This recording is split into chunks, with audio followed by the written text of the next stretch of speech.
नमस्कार, मी जयश्री रेसिपीमध्ये सर्वांचे खूप खूप स्वागत आहे। आजची रेसिपी आहे साबुदाणा वडे।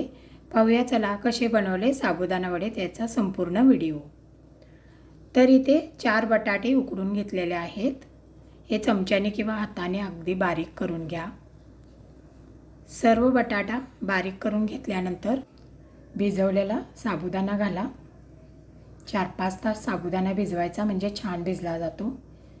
भाजलेले शेंगदाण्याचे कूट, हिरवी मिरची आहे ही खलबत्त्यामध्ये कुटून घेतलेले आहे मी।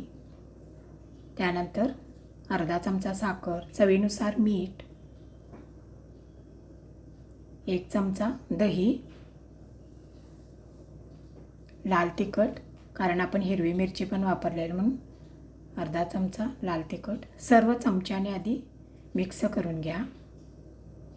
त्यानंतर आपण हाताने मिक्स करायचं म्हणजे कसं छान मिक्स होतं। बटाटा साबुदाणा तो व्यवस्थित आपल्याला मिक्स करून घेता येतो, म्हणून असं हाताने मिक्स करून घ्या। असं हाताने मिक्स करून घेतल्यानंतर एक 5 मिनिटासाठी आपण हे वड्याचं पीठ आपण हे भिजत ठेवूया,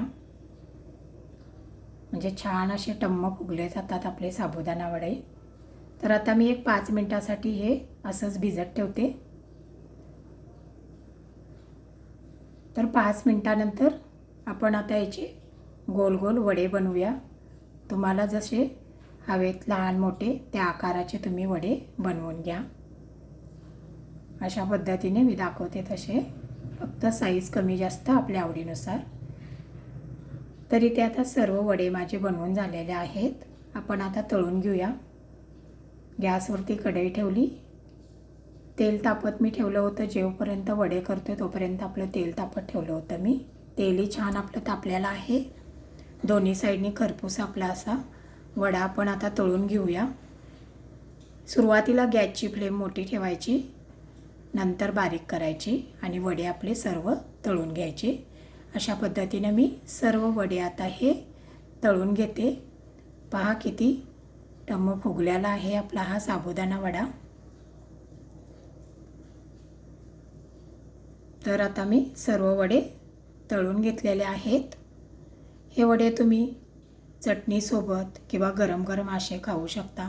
मग कशी वाटली माझी साबुदाणा वडे रेसिपी? आवडली असेल तर लाईक करा, तुमच्या फ्रेंड ग्रुपवरती शेअर करा। माझ्या चॅनलवर जर तुम्ही नवीन असाल, सबस्क्राईब केलं नसेल तर लगेचच सबस्क्राईब करा आणि सर्वात महत्त्वाचे खात राहा, आनंदात राहा। मी संपूर्ण व्हिडिओ पाहिल्याबद्दल धन्यवाद। पुन्हा भेटू अशाच नवीन रेसिपीसोबत। तोपर्यंत बाय बाय।